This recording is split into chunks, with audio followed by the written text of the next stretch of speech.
السلام علیکم میرے پیارے طلاب، آپ کیسے ہو؟ امید ہے کہ آپ اچھے سے ہوں گے۔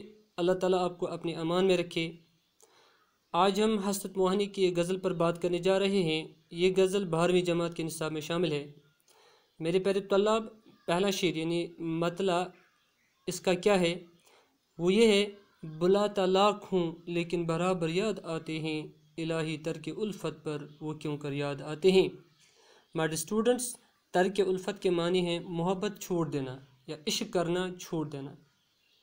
تو اس مطلب کہ اس شعر میں شاعر فرماتے ہیں کہ میں اپنے محبوب کو بلانے کی لاکھ کوششیں کرتا ہوں، لیکن جتنا میں انہیں بلانے کی کوشش کرتا ہوں وہ اتنا ہی زیادہ مجھے یاد آنے لگتے ہیں۔ یعنی میرے لیے عشق کو چھوڑ دینا، ترک الفت کرنا میرے لیے بہت مشکل ہے، بلکہ ناممکن ہے۔ اس لیے فرماتے ہیں کہ اپنے محبوب کو بلا دینا تو درکنار، ترک الفت پر وہ پہلے سے زیادہ مجھے یاد آنے لگتے ہیں۔ گویا عاشق کے لیے محبت ترک کرنا مشکل ہی نہیں بلکہ ناممکن ہے۔ نہ چھیڑ اے ہم نشیں کیفیت صحبا کے افسانے، شراب بے خودی کے مجھ کو وہ ساگر یاد آتے ہیں۔ ساگر ماڈسٹور بمانی شراب کا پیالہ یعنی جام۔ صحبا ایک قسم کی شراب کو کہتے ہیں۔ ہم نشیں دوست کو کہا جاتا ہے۔ تو اس دوسرے شعر میں اپنے دوست سے مخاطب ہو کر حسرت موہانی فرماتے ہیں کہ شراب کی کیفیت اور اس کی تاثیر کی باتیں کرنا چھوڑ دو۔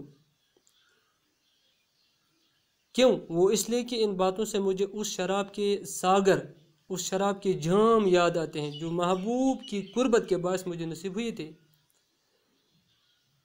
اور مجھ پر عجب بے خودی کا عالم طاری ہوتا تھا۔ کہاں وہ شراب اور کہاں یہ شراب جس کا میرے محبوب تم ذکر کر رہے ہو؟ اس شراب کا تو اثر ہی اور تھا جو میں ہی سمجھ سکتا ہوں۔ یعنی حسرت فرماتے ہیں کہ اے میرے رفیق، مجھے حالت شراب کے قصے کہانی یاد نہ دلا۔ ان باتوں سے مجھے اس شراب کے سمندر یاد آتے ہیں جو محبوب کی جدائی میں پینے پڑے اور جس کے اثر سے مجھ پر بے خودی کا عالم طاری ہوتا تھا۔ رہا کرتے ہیں قید ہوش میں اے وای ناکامی، وہ دشت خود فراموشی کے چکر یاد آتے ہیں۔ ہمارے اسٹوڈنٹس، وائی یہ گرامر کے حساب سے حروف افسوس ہے۔ خود فراموشی، وہ دشت خود فراموشی کے چکر یاد آتے ہیں۔ خود فراموشی یعنی اپنے آپ کو بھول جانا۔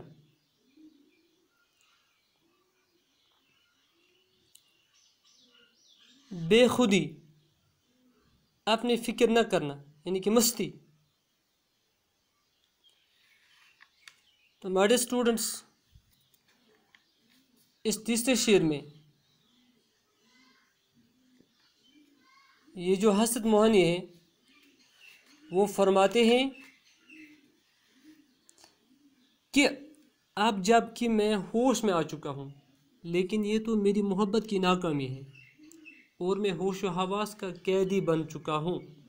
مجھے خود فراموشی کے عالم میں جنگلوں اور ویرانوں میں آزاد آوارہ گری کی یاد آتی ہے، اور چاہتا ہوں کہ میں اسی حالت میں پھر لوٹ آؤں۔ یعنی کہ افسوس ہم عشق میں ناکام ہوئے، ناکامی کے بعد اب ہم ہوش و حواس کی قید میں رہتے ہیں۔ پھر بھی ہم ہوش و حواس کی قید میں رہتے ہیں۔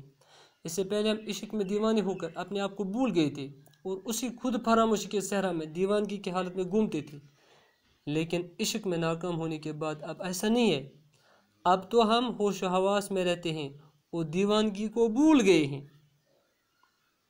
اب شاعر چاہتا ہے کہ میں اسی حالت میں پھر